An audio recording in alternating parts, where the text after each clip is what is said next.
You have to have absolute trust in this master. Whatever he does, you have to trust is good for you. Whatever he gives you is good for you. Whatever he didn't give you because it's good for you. If you got something, it's from Allah, it's a gift. If you didn't get something, there's also good in that. You have absolute trust. Whatever may happen, whatever may occur, it is because of Allah's decree. إِلَّا فِي كِتَابٍ مِّن قَبْلِ أَن نَبْرَأَهَا لِكَيْ لَا تَأْسَوْا عَلَى مَا فَاتَكُمْ وَلَا تَفْرَحُوا عَلَى مَا آتَكُمْ. It's simple. Whatever he may give you, so you don't become sad over what you lose, you don't become overjoyed over what you gain, everything is from Allah. Your tawakkul is placed, your complete reliance and trust is placed in Allah. So this slave does not put his trust in means. You don't trust your car because it's a reliable company. You don't trust your family. Your trust in them comes from who? From trust. Your expectations come from Allah, not from your family. When you place your trust in creation, you will always be disappointed. When you place your trust in Allah, nothing will disappoint you. Nothing will disappoint you. So this is trust, tawakkul. And finally, it's the terms of slavery, which is a very interesting concept.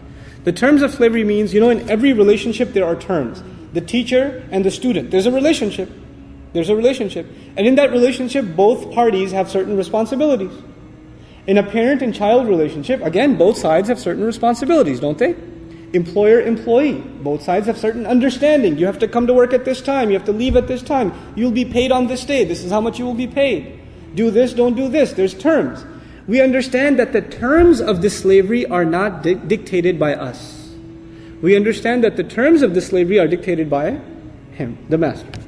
In other words, what does it mean to be a good slave? That definition doesn't come from me. Those standards don't come from me. I cannot think for myself, I think I'm a pretty good slave. I think I'm doing all right. From your own assumption. You can't do that.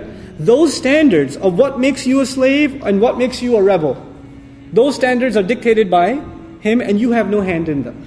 You have no say in them. This is the problem of most people and their relationship with God. Even if they'll tell you, I love God too, man. You Muslims, you love God? We love Him too. I love God too. Well, how do you please Him? Whatever my heart tells me. My heart tells me this is good. That's why I do it. That concept doesn't exist for us. Why not? Because who's dictating what's good and what's bad? Allah Azza wa Jalla. You put the fitrah inside of us, yes. But what's dictated it comes from the master. These are the conditions of slavery. And this is the essence of this deen. In the end, what is this guidance about? You become slave, you accept him as master. That's the essence of Qur'an. In the end, that is the juice of the matter. And it is this concept that is nowadays being separated or not being understood in line with worship. These are two separate things. So in my recommended translation, Wallahu ta'ala alam, they were not commanded, except that they may fall into slavery and worship of Allah. That would be, at the very least, what I would have to translate, لِيَعْبُدُ اللَّهَ with. Now we come to the next part. مُخْلِصِينَ لَهُ الدِّينَ. Making the religion, the deen, sincerely for His sake. What that implies is, and lahu is muqaddam, this jar wa majrur is muqaddam, which means only and only for Him. That they would make this deen sincere. It implies that there are those who do worship Allah, who do become slaves of Allah, but they don't make the religion sincere only for Him. They do some things for Him, some things for themselves. And this is what the previous ayah is talking about. The previous ayah talked about the people who were given the book. They had knowledge, but they fell into disagreement. Why? Because there was we worship Allah, we pray to Him, but there should be some of our ego in there too. I deserve some things too. And this, again, I want to put it in practical terms. What are the implications of this? Especially those who serve Allah's deen, people who volunteer at masajid or MSAs or Islamic organizations or da'wah organizations or things like that. When we volunteer our services for the sake of Allah, then oftentimes shaitan makes us lose our sincerity and makes us fight each other. And when we fight each other, you know what gets challenged? Our egos. And when you start disagreeing with others based on the elevation of your ego, your sincerity is gone. You're not doing it for Allah anymore. Who are you doing it for? You're doing it for yourself. And even when you leave, a lot of times what happens is you're doing it for the sake of Allah, you're helping out, you're volunteering, you're doing this and that. Nobody appreciates you. Nobody says a word of thanks to you. Or they even insult you at the meeting, or they're mean to you. And you say, I don't want to be at this masjid anymore, I don't want to be at that organization anymore because they don't appreciate me.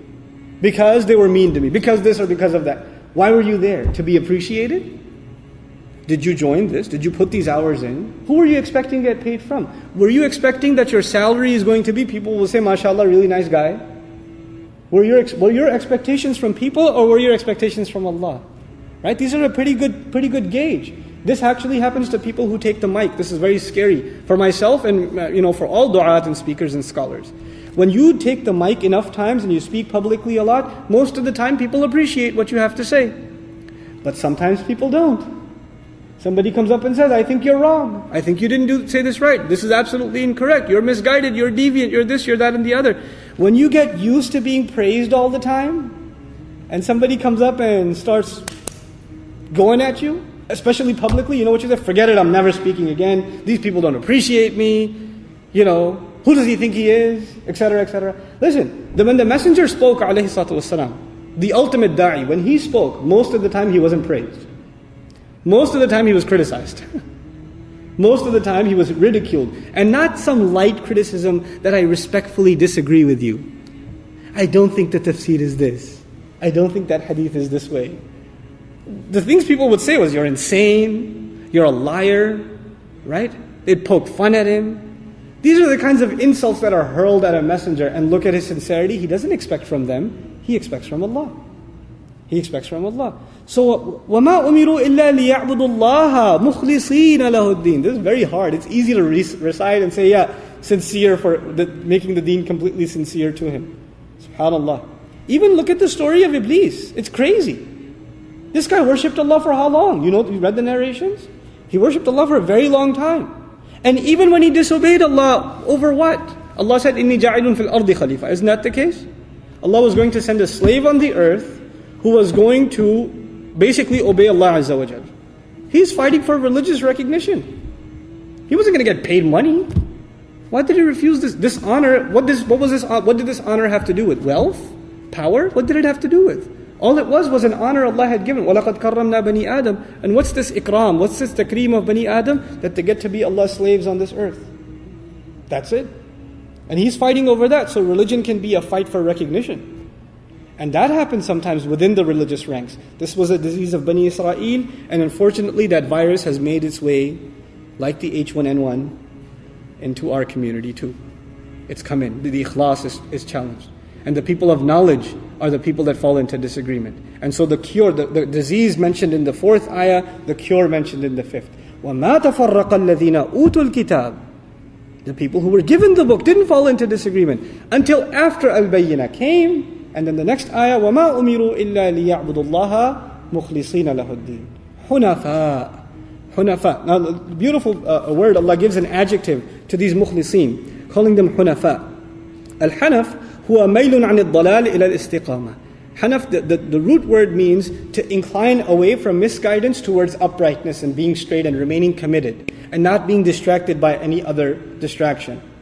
Another word related to it in Arabic, when you manipulate root letters, then similar meanings are created. There's the word hanaf and there's the word janaf. So what's the only thing that changed? Ha to jim, right? That's the opposite. Huwa maylun ala al-istiqama ila al-dalal. That's when you incline towards deviation, walking away from the straight path, walking away from goodness. The word hanif is used in many, it's been interpreted in many hadith. We'll just suffice by narrating a hadith of the Prophet ﷺ. بُعِثْتُ بِالْحَنِيفِيَّةِ السَّهْلَةِ السَّمْحَةِ. I have been appointed with the religion that is solely dedicated. And it's straight and forward, and it's easy to follow. Right? And this is the attribute given to Ibrahim alayhi salam, because he was solely dedicated to Allah. Nothing would distract him in his dedication to Allah Azza wa Jal. May Allah give us this hanifiyah and make us hunafa. وَيُقِيمُ الصَّلَاةَ وَيُؤْتُ الزَّكَاةَ. And that they should establish the salah and give the zakah. So this ayah is the essence of the deen that's always been there. From the very earliest revelations to now, what is the core of the deen? Become Allah's slaves, establish prayer, give zakah. That's it. And the way the ulama looked at that is ibadat, mu'amalat. Ibadat, as-salah. Mu'amalat, az-zakah. Zakah is given to who? Those who need, right? So one is a service to Allah and the other is a service to people, all sincerely for the sake of Allah in the end. So it summarizes the entire religion, and then Allah concludes, وَذَلِكَ دِينُ الْقَيِّمَةِ. And that is, now Deenul Qayyimah literally would be translated the religion of, or the way of life of al-qayyima, the established, the firm. There's an oven between them, there's an idafa.